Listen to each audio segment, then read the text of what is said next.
Hey guys, today I'm going to do a very slightly different video. I've been quite excited for the last week and a half. First reason, it's my birthday today. Thank you. Another year older, another year wiser, but I'm really looking forward to the next 12 months. In particular, the fact that my wife's pregnant. It's really exciting. Awesome. Second reason I've been excited is because I finally managed to get my hands on a Canon G7X Mark II. Awesome! Some say best vlogging camera money can buy. Well, I've not owned the previous G7X, so I'm willing to give this one a go. So I'm not going to do an unboxing video as such. We'll get the camera out and we'll check out some of its features. What I'll try and do is do a bit of test footage and just see how it generally reacts. One of the main reasons I have gone for this camera over, say, the Sony RX 100, I think version 4 or any of the Sony cameras, which I was really tempted by. Having watched a lot of the reviews and videos on YouTube, it seemed to be the more popular camera, and also it seemed to pick up better in low light, so that'll be one of the key tests that I'll be trying out. I've still got my SLR, which I'm filming on right now. The problem is that when I'm traveling or when we're going out for days out, I find it quite bulky to carry around. I'm only using a 24mm 2.8 STM lens, basically a pancake lens. But even with the Rode mic, the SLR itself, and a spare battery pack, it just starts getting a bit too cumbersome to kind of carry around and do point and shoot, certainly in selfie mode for vlogs. And I kind of want to do a bit more vlogging and talking to you guys. The Canon, the PowerShot seems like a much more transportable option. I'll also do a separate video, or I'll add it to the end of this, with regards to my current setup with the SLR, and I've also got my GoPro rig, which I'm going to do a separate video on. So let's check out the camera.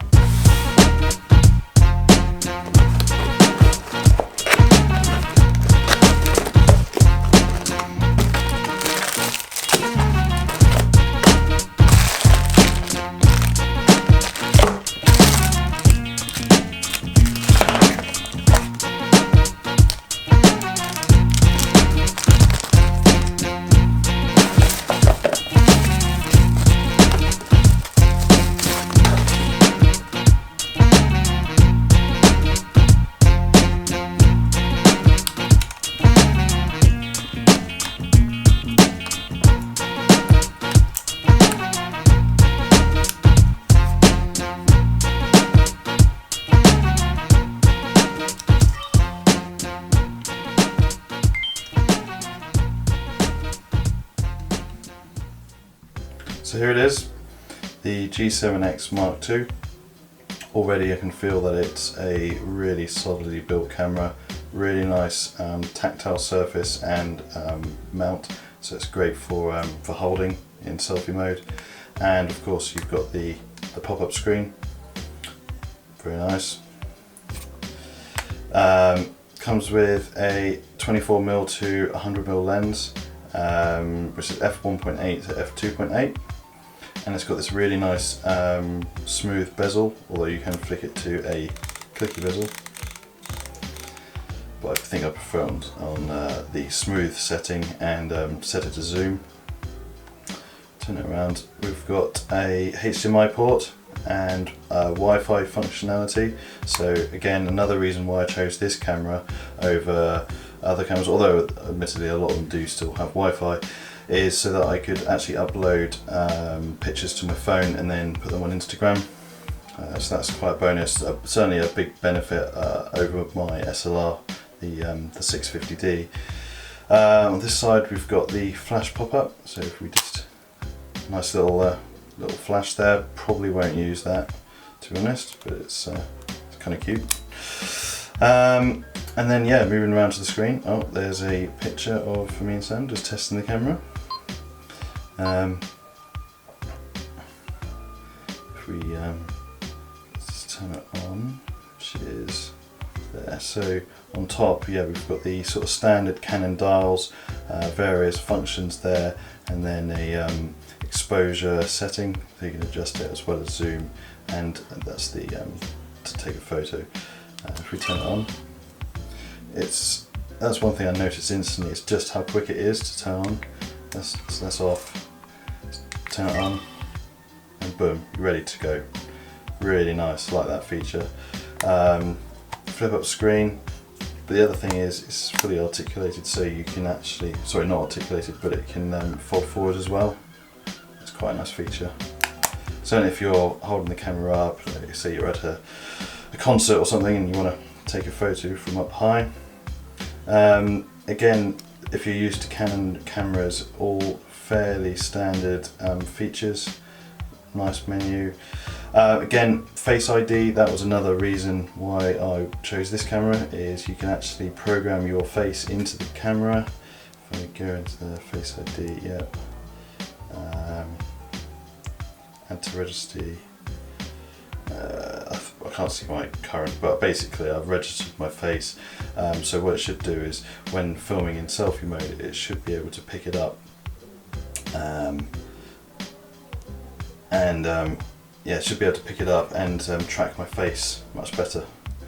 Yeah, let's cancel that. And we'll go back. Oh, it's touchscreen as well, which is again another nice feature.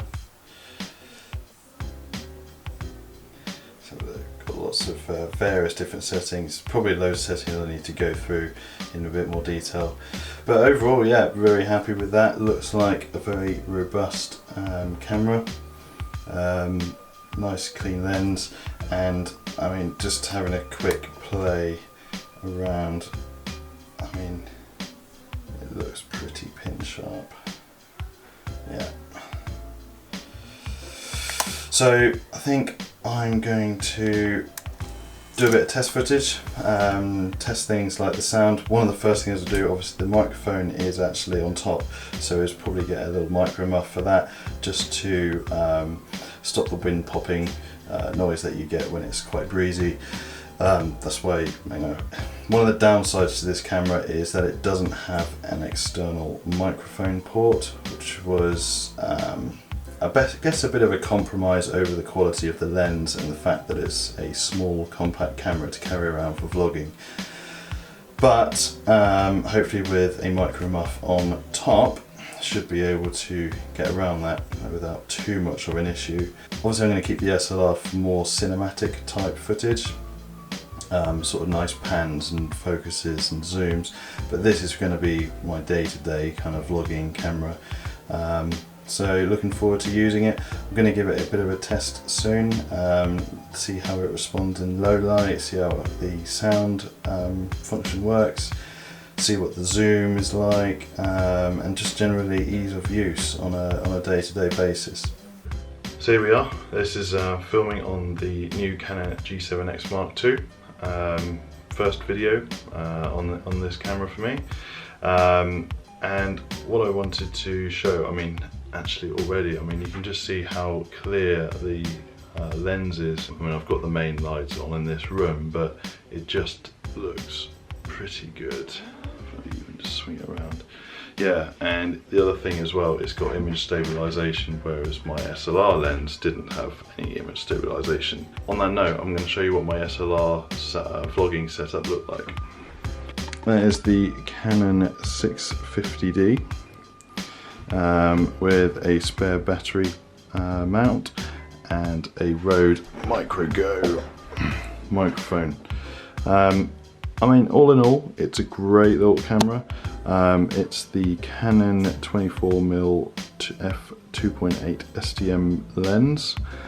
Basically, it's a pancake lens. I also have a f1.8 50mm STM lens, which I tend to use more for cinematic type videography. Nice to get some sort of extra range, and you can get some lovely blurry backgrounds on that. But this is my day-to-day vlogging lens, just because it gives a good focal length. That's what I've been using in a lot of my videos, which you can see on YouTube.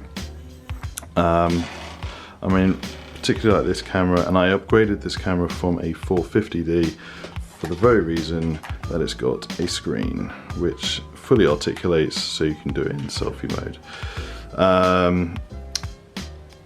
Standard Canon features, but as I said, the real drawback with this particular camera is, or maybe it's not the camera but the lens, I'm not really sure, but the actual autofocus, just, even though you can touch screen, let's change the setting. It just seems to take a while to autofocus. You know, if you look at some of my my vlogs on YouTube, you can kind of see what I mean, that it just drops out of focus every so often. There we go. There's me filming the camera. So that was, you know, that was kind of, this is my journey into vlogging. This is the camera that I used to do that. This is the camera that I've used in my Vienna trip. It was the 450D that I used when we went to Thailand.